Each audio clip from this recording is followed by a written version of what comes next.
All right, so to change the impeller in these out drives, okay, Mercruiser, simple. Look, they're all simple. All right, so we're going to have one bolt here. There's one bolt there. I've actually taken those out, okay, and on the other side, one there, I've left that in so that when I take the leg off, it doesn't fall on me. And then up the top here, I've got to take a rubber grommet off and go through there. And also, you'll notice on the back, right, on the back of the inside of the leg there is another bolt, but also there is the speedometer, which is a little push clip. You push it in, squeeze it like an electrical plug, and pull it off, okay? Once you've done that, get someone to give you a hand, or if you're a big guy, young guy, look, I don't think it's a great thing to be a hero. I did it for years and now it's catching up with me, unfortunately. But pull the leg off and we're good to go. So nice and slowly down until you clear the import shaft. So we'll get that off and then we'll see what the go is with the pump.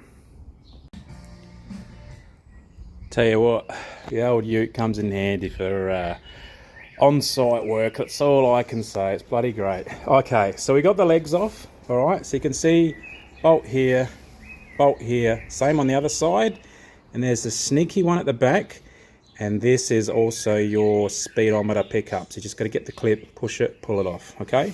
And then we've got another little sneaky bolt here, okay? So water pump impeller is right here.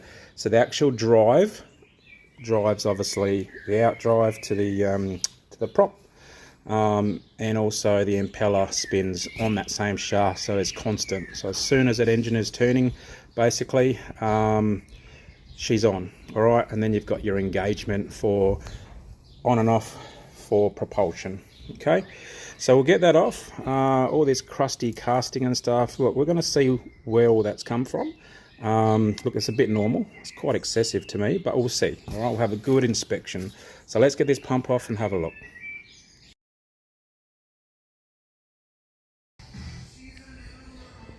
Okay, so we got the pump off.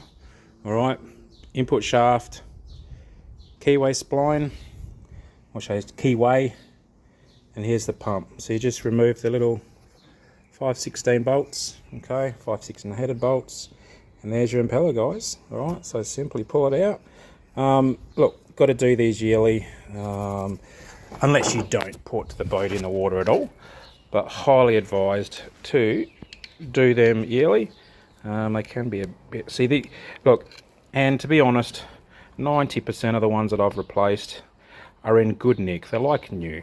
But I have seen some, and there's some horror stories of when they've pulled these out. So see how it's kind of lost its, you know, they should be straight. All right, so at the end of the day, it's not torn to bits, but if we see a new one, which I'll show you in a minute when we assemble, that will be straight. It just looks like a straight star.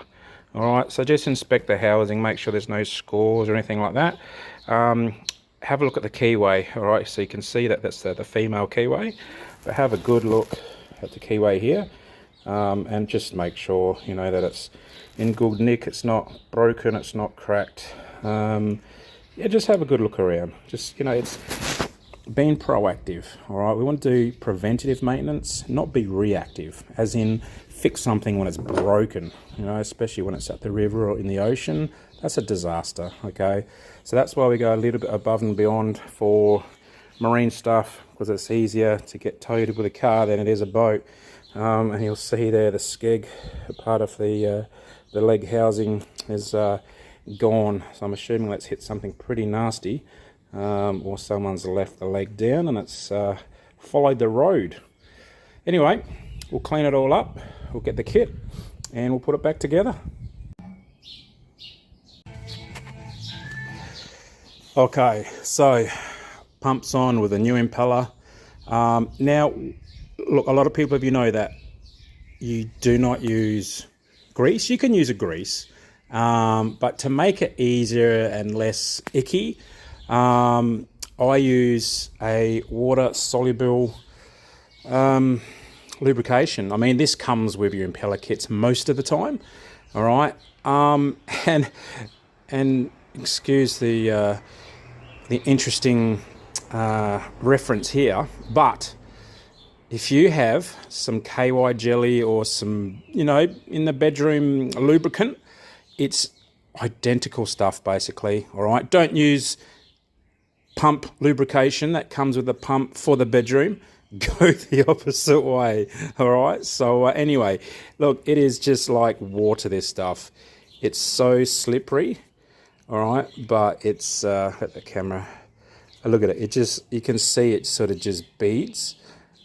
See that? All right, it's the best lube ever. It really is. I love it. So anyway, back to the story. She's all ready to go. All right, now just inspect your flanging seal. All right, so basically the what we call the flange, something flat. Okay, make sure there's no deep dings or cracks or damage. Have a look at the unit. All right, it goes without saying, you mechanics and home guys there, you got it off, have a good look at it. Okay, check your props with dings and feel the bearing and the shaft and all that sort of thing. Certain services, you pull the prop off and you'll re-lube the shaft on the splines. Okay, now the other thing too is we have to be very careful, because obviously these have oil in them. Have a gear drive oil to lube the gearing. Now there is a joiner seal. Now on this Mercury one, or Mercruiser, it's right here. It's basically just a square O-ring, guys. All right, so it's this little guy here. They've all got one pretty much. I always keep spare ones, chuck them in, because if you go to site like we have, and you pull the leg off and this rips or it's missing and it's just got silicone in there, which I have seen, believe it or not, then you're in the poo. All right, so for the few dollars that this is worth, you can match it up with other O-rings. I use a lot of Caterpillar O-rings because they are just a great quality. All right, so anyway, I won't go into that, but there's always options. Okay, you don't have to go the OEM part, you just don't. Okay, there's other options. So I'll put the leg back on. Look, there's really not a lot to record for you guys, so I'll put it on, tension her up, and then we'll run it. And if we got exhaust and water coming out, we're good to go. When I do put it on, I will be refilling the unit. All right, so the gear unit drain plug is just under there, and the filler is further up. Okay, so we'll get all that right, and then we'll give it a run, and we'll come back. See you in a second. All right, guys, so there it is. We got water flow from here, which is the exhaust, and here. All flow. So we're good.